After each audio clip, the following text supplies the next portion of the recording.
pemirsa, selamat datang di Wika Financial News Channel.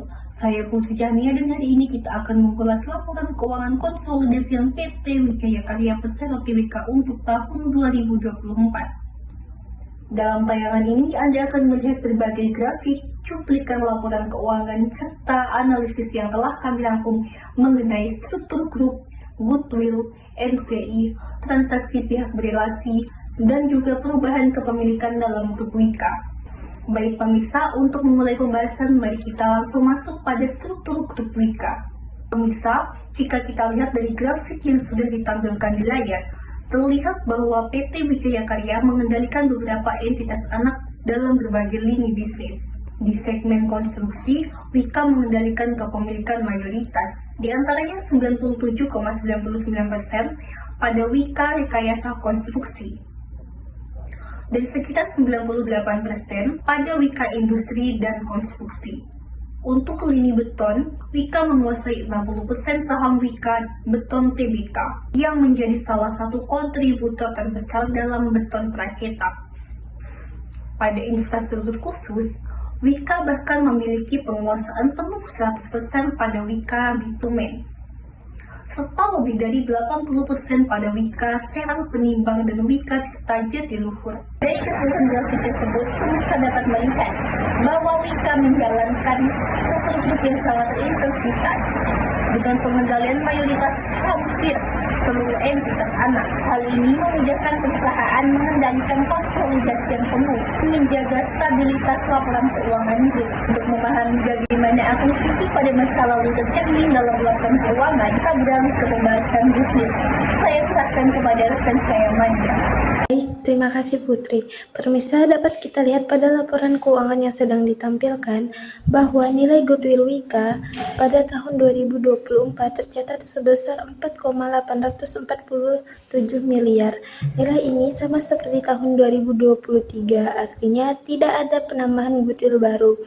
Goodwill ini merupakan akuisisi entitas anak pada tahun-tahun sebelumnya sesuai PSAK 22. Pemirsa, menariknya pada tahun 2024, meskipun banyak sekali tantangan bagi sektor konstruksi, mulai dari kenaikan harga material serta keterlambatan pembayaran proyek, tim manajemen tetap memastikan tidak ada penurunan nilai atas goodwill. Asumsi-asumsi yang digunakan dalam pengujian seperti peningkatan diskonto, pertumbuhan pendapatan, serta proyeksi margin ini masih menunjukkan prospek yang layak, sehingga nilai goodwill Wika masih dalam kondisi stabil. Selanjutnya kita akan membahas tentang NCI. Pemirsa, pada tabel ekuitas yang sedang ditampilkan bahwa nilai NCI pada tahun 2024 turun menjadi 3 triliun rupiah. Pada sebelumnya adalah 3,82 triliun pada tahun 2023. Penurunan yang cukup signifikan ini terjadi karena beberapa faktor, yaitu penurunan laba entitas anak, dampak rugi proyek tertentu, dan tidak ada perubahan kepemilikan. Jika kita lihat entitas yang berkontribusi terhadap NCI, angka terbesar berasal dari Wika Gedung Tbk karena 30,7% sahamnya dimiliki publik. Selanjutnya ada Wika Serang Penimbang dan yang terakhir ada Wika Tirta Jatiluhur. Insight dari kelompok kami pemirsa, penurunan NCI menunjukkan bahwa kinerja entitas anak dari tahun ke tahun cukup terasa. Namun secara konsolidasian, kerugian tidak sepenuhnya ditanggung oleh induk perusahaan, karena sebagian ditanggung oleh pemegang saham non-pengendalian. Selanjutnya akan dijelaskan oleh rekan saya, Syalu. Terima kasih Manda. Berdasarkan laporan keuangan yang sedang ditayangkan, transaksi penjualan dan pembelian antar entitas grup Wika terutama berasal dari jasa konstruksi entitas, penyediaan material, dukungan peralatan, dan penyediaan tenaga ahli untuk proyek-proyek tertentu. Karena Wika ini memiliki entitas anak spesifik, pola ini sangat wajar pada terjadi industri konstruksi. Piutang dan utang pihak realisasi.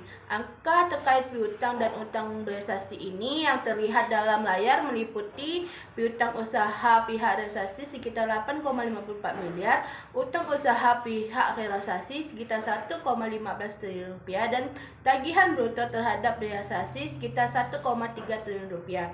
Piutang ini muncul dari pekerjaan konstruksi yang sudah dilakukan namun belum ditagih atau belum dibayar. Sementara utang realisasi ini muncul dari penyediaan jasa dan material entitas anak. Beban manajemen atau royalti ini, bagian ini cukup menarik pemirsa. Dalam laporan keuangan yang tampil, tidak terdapat beban manajemen maupun beban royalti dalam transaksi yang pihak realisasi.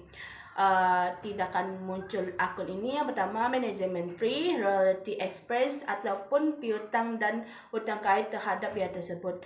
Ini berarti antar pihak entitas dalam grup Wika ini murni bersifat operasional, bukan transaksi, administrasi, atau pembebanan antar perusahaan.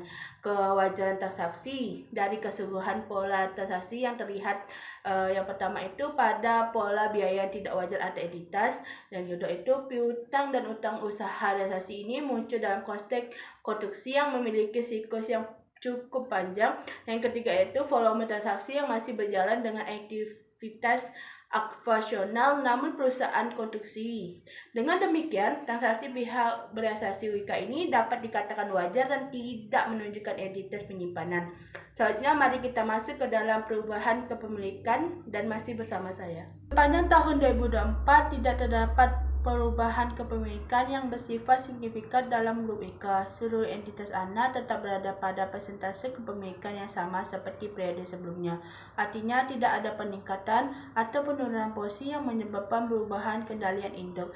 Stabilitas struktur kepemilikan ini menunjukkan bahwa Wika telah memilih untuk menjaga komposisi grup dan kestabilitas dan konsisten, sambil fokus pada perbaikan fundamental operasional dan penyelesaian proyek-proyek strategis nasional. Dengan adanya pergerakan besar dalam kepemilikan, perusahaan terlihat berhati-hati dalam berorientasi pada konsolidasi bisnis dibandingkan melakukan ekspansi melalui akuisisi. Untuk menutup rangkaian pembahasan hari ini, kita kembali kepada Putri.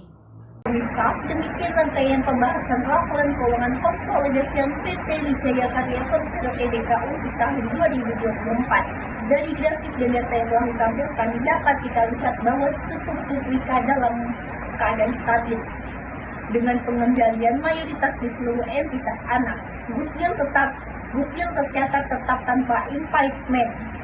NCI mengalami penurunan akibat melemahnya kinerja beberapa entitas anak, dan transaksi pihak berelasi masih bersifat operasional, serta tidak menunjukkan pembebanan biaya yang tidak wajar, serta tidak terdapat perubahan kepemilikan sepanjang tahun berjalan. Insight dari kelompok kami, pemirsa, hal yang mengejutkan di tengah tekanan sektor konstruksi pada tahun 2024, Wika tetap tidak mencatat impairment atas goodwill. Penurunan NCI yang cukup signifikan menunjukkan tekanan kinerja entitas anak, namun sekaligus mengurangi beban kerugian yang harus ditanggung ini. Kelompok 4 mengucapkan terima kasih telah menyaksikan tayangan ini. Sampai jumpa dalam analisis laporan keuangan berikutnya.